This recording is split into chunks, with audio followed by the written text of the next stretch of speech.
राधिका राज और आप देख रहे हैं कैपिटल टीवी उत्तर प्रदेश। उत्तर प्रदेश में चुनावी तैयारियों का दौर शुरू हो चुका है और उससे पहले पंचायत चुनाव को लेकर हलचल तेज है। इस चुनाव को विधानसभा चुनाव का सेमीफाइनल माना जा रहा है और सभी प्रमुख पार्टियां इससे बेहद गंभीरता से ले रही है। भारतीय जनता पार्टी अपनी पिछली रणनीतियों की समीक्षा कर रही है और संगठन स्तर को मजबूत करने में जुटी हुई है। दूसरी तरफ विपक्षी खेमे में स्थिति उलझी हुई नजर आ रही है। एक और आपसी तालमेल की कमी है तो दूसरी ओर नेतृत्व को लेकर भी बड़ा सवाल उठ रहा है। ऐसे में बड़ा सवाल ये है कि क्या पंचायत चुनाव से पहले ही विधानसभा चुनाव की तस्वीर साफ होने लगी है? क्या भाजपा एक बार फिर अपने संगठन और योजना के बल पर बढ़त लेने में सफल होगी? आज इस खास रिपोर्ट में हम विस्तार से बताएंगे कि यूपी में क्या कुछ चल रहा है प्रमुख पार्टियों के खेमे में।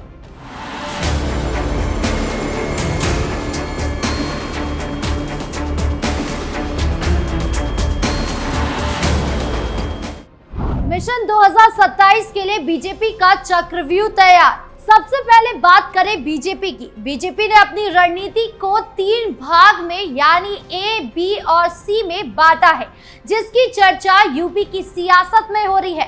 दरअसल बीजेपी ने यूपी विधानसभा चुनावों में जीत की हैट्रिक लगाने की तैयारी शुरू कर दी है। इसके लिए बीजेपी ने त्रिस्तरीय चुनावी योजना बनाई है। इसमें सीटों को 3 श्रेणियों ए, बी और सी ग्रेड में बांटा गया है। अपनी इस खास रणनीति से बीजेपी समाजवादी पार्टी और कांग्रेस गठबंधन को चारों खाने चित करने की तैयारी में है।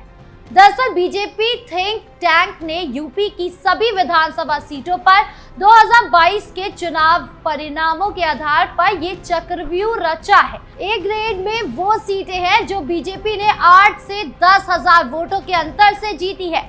ऐसी 25 से ज्यादा सीटें चिन्हित की गई है। बी ग्रेड में वो सीटें हैं जिन्हें बीजेपी ने 1 से 7,000 वोटों के अंतर से जीता है। खासकर 1 से 5,000 वोटों के अंतर वाली सीटों पर प्रत्याशी बदलने और नई रणनीति अपनाने की योजना है। सी ग्रेड में वो सीटें हैं जो बीजेपी 2022 में हारी थी लेकिन उपचुनाव में जीती है, जैसे कुंदरकी, मिल्कीपुर, रामपुर। ऐसी 133 सीटें हैं। बीजेपी ने सबसे पहले 2022 में हारी हुई सी ग्रेड सीटों पर 300 कार्यकर्ताओं की टीम तैनात कर दी है। हर विधानसभा सीट पर प्रवासी कार्यकर्ताओं को भी तैनात किया गया है। 5,000 से कम अंतर वाली सीटों पर प्रत्याशियों के टिकट बदलने की योजना है। ऐसी 25 सीटें हैं जहां जातीय समीकरण बीजेपी के पक्ष में रहा लेकिन प्रत्याशी कम अंतर से हार गए या 5,000 वोटों से विपक्षी उम्मीदवार जीत पाए। हारी हुई 158 सीटों पर कुल 47,000 दक्ष कार्यकर्ताओं की तैनाती की गई है। बीजेपी ने 158 सीटों पर बड़े नेताओं के दौरे और संगठनात्मक बैठकों की रणनीति बनाई है। चुनौतीपूर्ण सीटों पर महामंत्री संगठन धर्मपाल और बीजेपी प्रदेश अध्यक्ष भूपेंद्र चौधरी ने दौरे शुरू कर दिए हैं। जल्दी इन सीटों पर दोनों डिप्टी सीएम योगी आदित्यनाथ और मंत्री के दौरे भी शुरू होंगे। तो वही 100 सीटें ऐसी हैं जहां मुस्लिम वोट बैंक निर्णायक है। इसके लिए बीजेपी ने अल्पसंख्यक मोर्चे की टीम तैनात कर दी है। अल्पसंख्यक मोर्चे के प्रदेश अध्यक्ष बासित अली ने इन सीटों पर दौरे भी शुरू कर दिए हैं। यानी कुल मिलाकर बीजेपी की विकास और हिंदुत्व की रणनीति तो है ही, साथ ही अपनी पिछली गलतियों को सुधार करके हर सीट को बारीकी से देखा जा रहा है कि कहीं से कहीं तक कोई कमी ना रह जाए। यानी एक लाइन में कहे तो भाजपा की तैयारी पूरी है। कांग्रेस का गुप्त प्लान। वही अब बात करें कांग्रेस की तो कांग्रेस खोलकर खेल कर रही है। एक तरफ कांग्रेस समाजवादी पार्टी का हाथ थामे हुए विधानसभा चुनाव की तैयारी कर रही है तो वहीं दूसरी तरफ कांग्रेस पंचायत चुनाव में समाजवादी पार्टी को धोखा देते हुए अपनी रणनीति बना रही है। दरअसल भाजपा विपक्षी गठबंधन यानी इंडिया गठबंधन में बिखराव साफ नजर आ रहा है। इंडिया गठबंधन में शामिल कांग्रेस के नेता ने यूपी में पंचायत चुनाव को लेकर पार्टी के फैसले का ऐलान कर दिया है। नेता का कहना है कि कांग्रेस ने खुद अपने दम पर पंचायत चुनाव लड़ने का फैसला लिया है। गौरतलब है कि इससे पहले एनडीए में शामिल अपना दल प्रमुख अनुप्रिया पटेल, निषाद पार्टी के अध्यक्ष संजय निषाद और सुहेल देव भारतीय समाज पार्टी के अध्यक्ष ओपी राजभर पंचायत चुनाव अकेले लड़ने की घोषणा कर चुके हैं।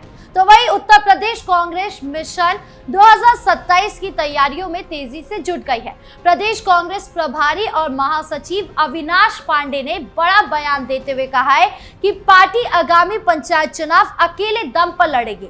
उन्होंने साफ किया है कि इंडिया गठबंधन के साथ बात नहीं बनने की स्थिति में भी कांग्रेस अकेले ही सभी सीटों पर चुनाव लड़ेगी और शानदार प्रदर्शन करेगी। कांग्रेस नेता ने यह भी कहा है कि चाहे गठबंधन हो या ना हो, कांग्रेस हर परिस्थिति में यूपी की राजनीति में अपनी पकड़ मजबूत करेगी। इसके लिए प्रदेश में 5 स्तरीय संगठन तैयार किया जा रहा है, जो बूथ स्तर से लेकर प्रदेश स्तर तक पार्टी को सशक्त बनाने में मदद करेगा। इस संगठन में पहली बार मंडल अध्यक्षों के पदों पर योग्य और युवा नेताओं को नियुक्त किया जा रहा है, ताकि संगठन में नई ऊर्जा और जोश आए। कांग्रेस प्रदेश की सभी 403 विधानसभा सीटों पर पूरी तैयारी हो चुकी है। 15 अगस्त तक संगठन निर्माण का कार्य पूरा हो जाएगा, जिसके बाद कांग्रेस प्रदेश में अलग अलग कार्यक्रमों के माध्यम से जनता से संवाद करेगी और अपनी मजबूती को और बढ़ाएगी। अविनाश पांडे का कहना है कि लोकसभा चुनाव में उत्तर प्रदेश की जनता ने कांग्रेस पर भरोसा जताया था और पार्टी उसी भरोसे को कायम रखते हुए आगे बढ़ेगी। मिशन 2027 के तहत कांग्रेस न केवल चुनावी मैदान में बल्कि संगठनात्मक स्तर पर भी मजबूत दिखेगी। पार्टी का मानना है कि पंचायत चुनाव में भी अकेले दम पर चुनाव लड़ने से उसे बेहतर परिणाम मिलेगा और कांग्रेस उत्तर प्रदेश की राजनीति में फिर से अपना दमखम दिखाएगी। हालांकि जिस तरीके के परिणाम पिछले चुनावों में कांग्रेस के रहे हैं, वो कुछ खास नहीं रहे और फिलहाल अभी कांग्रेस गाजा बाजा के साथ सिर्फ ये बताने की कोशिश कर रही है कि उसमें अकेले पंचायत चुनाव लड़ने का दम है।